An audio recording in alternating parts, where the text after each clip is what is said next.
We're joined now by Nigel Farage, fresh from posting his government's leaflet on the EU back through the Prime Minister's letter pod. Did they let you into Downing Street? They did, and I did. Return to sender. Very well. No, I was pretty outraged that they decided to spend all this money telling us what we should think.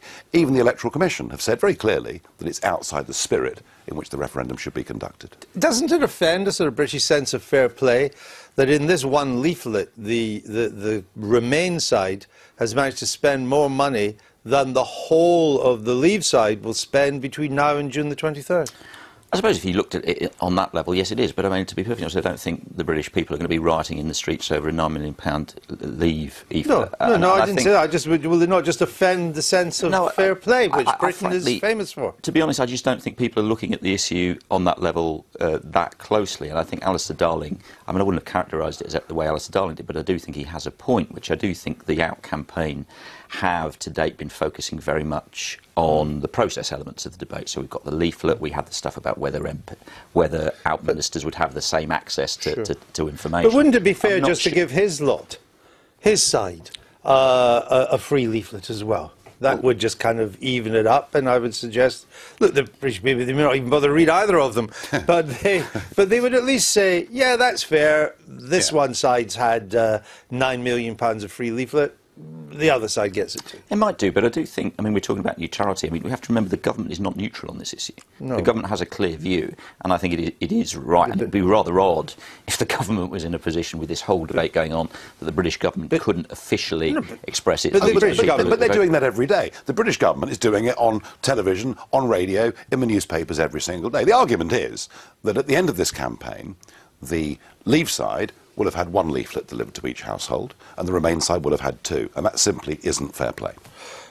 Are you worried now the strength of the forces being lined up against you? The IMF has already come out this week, warned about the economic consequences of leaving. Mr. Obama's flying in next week to do the same.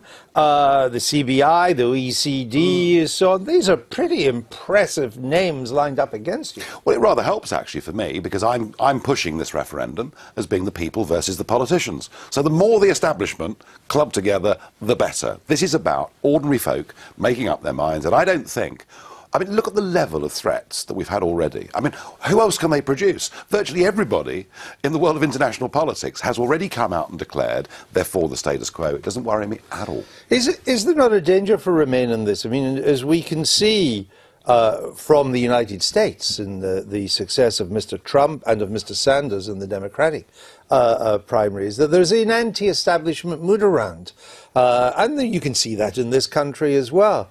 And the Remain side becomes the establishment side, and that's what people vote against.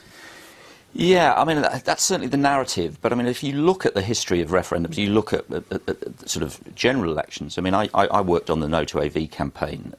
When was that? Back in 2011. The Yes to AV campaign, they tried to harness the supposed anti-establishment mood. If you look at the referendum in Scotland, the SNP were supposedly harnessing this anti-establishment mood. You look in the general election, Ed Miliband was supposedly harnessing an anti-establishment mood. Nigel himself was supposedly harnessing an anti-establishment mood. Except that for most British people, they would regard Mr. Cameron and Mr. Miliband as part of the establishment. In this, they're being offered a choice between the traditional, you might call mainstream forces, and an alternative.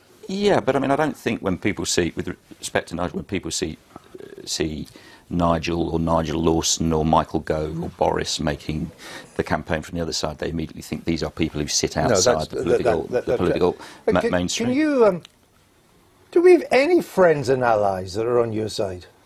Yes, ordinary, decent people who want their country back and want to be self-governing. No, but I'm speaking about friends and allies from abroad. Do we? Is there anybody really backing your side? In private, when you talk to ministers from around the Commonwealth, you know, they all say that Britain turning its back on its friends 40 years ago was a wicked thing to have done, and that actually what we should be doing is opening ourselves up. Indeed, one of the Commonwealth conferences a few years ago, you know, debated a Commonwealth free trade area. So, yes, there are people who in private would say, look, if Britain leaves, our relationship can improve, but in public, they're all part of the international... Well, New Zealand and Australia, who were miffed in many ways when we joined because of what happened to their agricultural produce, they're all saying we should stay.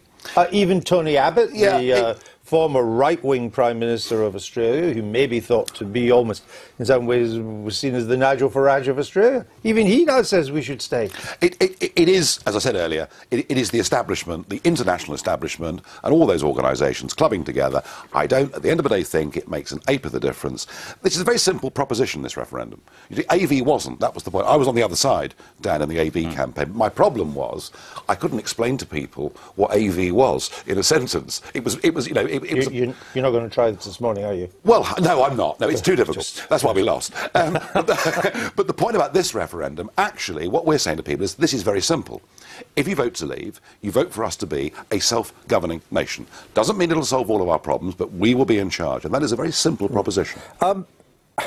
Given everything that's been thrown at it so far from the Remain side, and all these big guns that have been ready wheeled out, even though the campaign only officially starts today, are you not surprised that the Remain side is not doing better, that it's kind of nip and tuck, to use a phrase, in the polls? Indeed, the Leave side even showing a little bit of momentum? It depends on how you read the polls. I mean, I don't actually think it is nip and tuck. I mean, if you look at the polls, what I think is significant about the polls is really from the start of the year, the polls haven't really showed that much of a shift. We've had the consistent situation where the online polls show it sort of neck and neck, maybe within just about ahead. But the telephone polls, which everybody seems to regard as the most accurate measure, have shown significant Remain leads. Haven't they shown Leave narrowing the gap? Maybe slightly, but I mean the lead is still there. And the point is, I think this is the big disadvantage, the fundamental disadvantage out has. As I've said, we see consistently in elections in this country, there is innate bias towards the status quo. I actually think for Leave to have a chance of winning the campaign, they need to very quickly start to be posting double-digit leads. Double-digit? Yeah, I think to be able to offset that's a high bar. that status quo bias. I understand the argument about the status quo. I get that.